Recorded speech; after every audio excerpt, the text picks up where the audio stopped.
بسم اللہ الرحمن الرحیم۔ آج کی یہ ہمارے اردو کے لیکچر کی ویڈیو ہے۔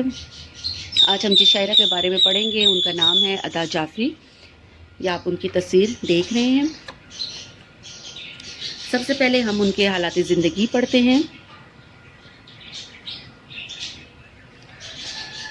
ادا جعفری، ولادت 1924، وفات 2015۔ ان کا اصل نام عزیز جہاں تخلص ادا اور قلمی نام ادا جعفری ہے۔ قلمی نام سے مراد تحریر میں استعمال کیا جانے والا نام۔ وہ بدایوں میں پیدا ہوئی۔ ان کے والد کا نام مولوی بدر الحسن تھا۔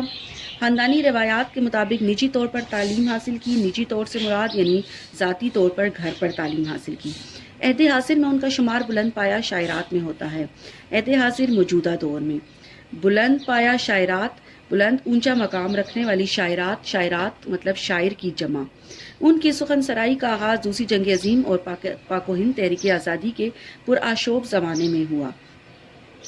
سخن سرائی شعر لکھنے کا آغاز یعنی ابتدا جب انہوں نے کی تو اس زمانے میں دوسری جنگ عظیم چل رہی تھی، اور ساتھ ہی پاک ہند میں تحریک آزادی جو تھی، یعنی مسلمانوں نے پاکستان حاصل کرنے کے لیے تحریک آزادی بھی جوش و خروش سے شروع کر رکھی تھی۔ پرآشوب سے مراد ہے فتنہ و فساد سے بھرا ہوا۔ ابتدا میں وہ ادا بدایونی کے نام سے شعر کہتی تھی۔ نور الحسن جعفری سے شادی کے بعد ادا جعفری بن گئی۔ ادا نے ایسے شہر میں جنم لیا جسے ادبی دنیا میں بڑی شہرت حاصل ہے۔ ادبی دنیا سے مراد یعنی وہ بدایوں میں پیدا ہوئی، تو بدایوں میں بہت سارے ایسے لوگ پیدا ہوئے جو مشہور شاعر بنے، یعنی بہت مشہور شعراء کرام نے اس شہر میں جنم لیا۔ شعر سخن کی فضا کا ایسا اثر ہوا کہ وہ بھی ایک معروف شاعرہ بن گئی۔ شعر سخن یعنی شاعری والے شہر کی فضا کا، اس کے ماحول کا، اس کی کیفیت کا ان پر ایسا اثر ہوا کہ وہ بھی ایک مشہور شاعرہ بن گئی۔ ادا نے جب اپنی شاعری کا باقاعدہ آغاز کیا تو اختر شیرانی اور نواب مرزا جعفر علی خان اصل لکھنوی سے اصلاح لیتی تھی۔ اصلاح کا مطلب ہوتا ہے یعنی ان سے درستگی کرواتی تھی اپنی شاعری میں۔ ان دنوں آزاد نظم کا نیا رواج ہوا تو ادا نے آزاد نظم میں بھی طبع آزمائی کی۔ طبع آزمائی کا مطلب ہوتا ہے طبیعت کی آزمائش، یعنی انہوں نے آزاد نظمیں بھی لکھی۔ آزاد نظموں سے مراد ایسی نظم ہے جس میں قافیہ اور ردیف کی پابندی نہیں ہوتی، مصروں کا برابر ہونا ضروری نہیں ہوتا، کوئی مصرع چھوٹا ہوتا ہے تو کوئی بڑا ہوتا ہے۔ ادا جعفری کو ان کے شعری مجموعے شعر درد پر ادبی انعام سے نوازا گیا۔ کئی ملکوں میں ادبی کانفرنسوں میں شرکت کی۔ حکومت پاکستان نے انہیں تمغہ امتیاز دیا۔ مشہور ان کی تصانیف ہیں میں ساز ڈھونڈتی رہی، شہر درد، غزالہ تم تو واقف ہو، ساز سخن بہانہ ہے، اور موسم وغیرہ۔ اب یہاں پر ہم ان کی آج غزل نمبر 2 کریں گے۔ پہلا شعر ہے: کیا جان یہ کس بات پر مغرور رہی ہوں، کہنے کو تو جس راہ چلایا ہے چلی ہوں۔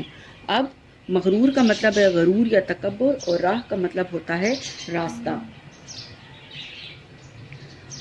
اب یہاں پر شاعرہ کہتی ہیں کہ میں اپنے محبوب کو بہت زیادہ چاہتی ہوں، اس کی ہر بات دل و جان سے مانتی ہوں، اس کی ہر بات پر عمل کرتی ہوں۔ وہ مجھے جس راستے پر چلنے کے لیے کہتا ہے میں اسی راستے پر چلنا پسند کرتی ہوں۔ مطلب یہ ہے کہ میں اپنے محبوب یعنی اپنے شوہر کی مرضی کے مطابق ہر کام کرتی ہوں۔ اس کی پسند میری پسند ہے، اور اس کو جو چیز ناپسند ہے میں اس کے قریب بھی نہیں جاتی۔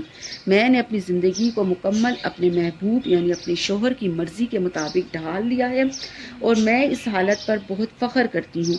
یہ میرے لیے بہت خوشی کی بات ہے کہ میں اپنے شوہر یعنی اپنے محبوب کی مرضی کے مطابق زندگی گزار رہی ہوں۔ دوسرا شعر ہے: تم پاس نہیں ہو تو عجب حال ہے دل کا، یوں جیسے میں کچھ رکھ کے کہیں بھول گئی ہوں۔ پاس کا مطلب ہے قریب، اور عجب کا مطلب ہے عجیب۔ یعنی شاعرہ کہتی ہیں کہ میری یہ دلی تمنا ہے کہ میرا محبوب ہمیشہ میری نظروں کے سامنے رہے۔ اس کی جدائی میں میں بے چین ہو جاتی ہوں، میں کھوئی پریشان سی پھرتی ہوں، یوں لگتا ہے جیسے میں کچھ چیز کہیں رکھ کے بھول گئی ہوں، اور وہ چیز اب مجھے ہزار کوشش کے باوجود نہیں مل رہی۔ جس طرح انسان کو چیز کہیں رکھ کر بھول جاتا ہے اور پھر بے چینی سے ادھر ادھر ڈھونڈتا پھرتا ہے، یہی حال میرا بھی اس وقت ہوتا ہے، اور مجھ پر ایک عجیب سی بے قراری چھائی ہوتی ہے۔ تیسرا شعر ہے، تیرے لیے تقدیر میری جنبش ابرو اور میں تیرا ایمائے نظر دیکھ رہی ہوں۔ تقدیر کا مطلب ہے قسمت اور جنبش ابرو کا مطلب ہے آنکھوں کا اشارہ۔ ایمائے نظر چھپی ہوئی کیفیت یا چھپا ہوا اشارہ۔ اب اس شعر کی تشریح عشق حقیقی اور مجازی دونوں میں ہو سکتی ہے۔ شاعرہ کہتی ہیں کہ میں اپنے محبوب یعنی اپنے شوہر سے بے پناہ محبت کرتی ہوں، اس کی ہر بات مانتی ہوں، اس کی خوشی میری خوشی ہے۔ جس طرح میرے دل میں اپنے محبوب کے لیے محبت اور عزت ہے، اسی طرح محبوب کا بھی حال ہے، وہ بھی مجھ سے محبت کرتا ہے، اور میری ابرو کا ایک اشارہ اس کی قسمت بدلنے والا ہوتا ہے، یعنی میرے چہرے پر خوشی کے تاثرات اسے خوش اور غم کے تاثرات اسے غمزدہ کر دیتے ہیں۔ اسی طرح میں بھی اس کی آنکھوں کے اشاروں کے مطابق چلتی ہوں، اسے منہ سے کچھ کہنے کی ضرورت نہیں پڑتی، میں اس کی آنکھوں سے ہی اس کی پسند ناپسند جان لیتی ہوں۔ ہم دونوں ایک دوسرے کی دل کی حالت کو سمجھتے ہیں اور ایک دوسرے کی خوشی کا خیال رکھتے ہیں، اور عشق حقیقی میں اس کا مفہوم یہ ہوگا کہ کائنات صرف اللہ کے ایک اشارے کن یعنی ہو جا سے وجود میں آئی ہے۔ انسان کی تقدیر بھی اللہ تعالیٰ نے لکھ دی ہے، اللہ کے ایک اشارے سے انسان کی قسمت بدلتی ہے، اس لیے بحیثیت ایک مسلمان میں اللہ کے رحم و کرم کی طالب ہوں۔ چوتھا شعر دیکھیں، صدیوں سے میرے پاؤں تلے جنت انسان، میں جنت انسان کا پتہ پوچھ رہی ہوں۔ جنت انسان مطلب انسان کی جنت، مرکب اضافی فارسی قواعد کی روح سے۔ اب شاعرہ یہاں پر ماں کی عظمت اور بلندی کے بارے میں بتاتی ہیں کہ ماں کی عزت کر کے، اس کی خدمت کر کے انسان جنت جیسا اعلیٰ مقام حاصل کر سکتا ہے۔ جیسے ایک حدیث مبارکہ ہے کہ جنت تمہاری ماں کے قدموں تلے ہے، یعنی ماں کی اطاعت اور اس کے حکم کی بجاوری سے ہی انسان جنت جیسا اونچا مقام حاصل کر سکتا ہے۔ اگر کوئی وہ شخص بہت نیک اور خدمت گزار ہو، لیکن اگر اس کی ماں اس سے خوش نہیں تو وہ جنت سے محروم رہ جائے گا۔ ماں کا مرتبہ بہت بلند ہے، اس لیے جو بھی چاہتا ہے کہ وہ جنت جیسا اونچا مقام حاصل کرے تو اسے معلوم ہونا چاہیے کہ جنت حاصل کرنے کا ذریعہ تو اس کے گھر میں ہے، یعنی اس کی ماں، جو کہ اگر وہ اپنی ماں کا خیال رکھے گا، اس کی اطاعت کرے گا تو اس دنیا میں بھی کامیابی حاصل کرے گا اور آخرت میں بھی اس کے لیے کامیابی ہے۔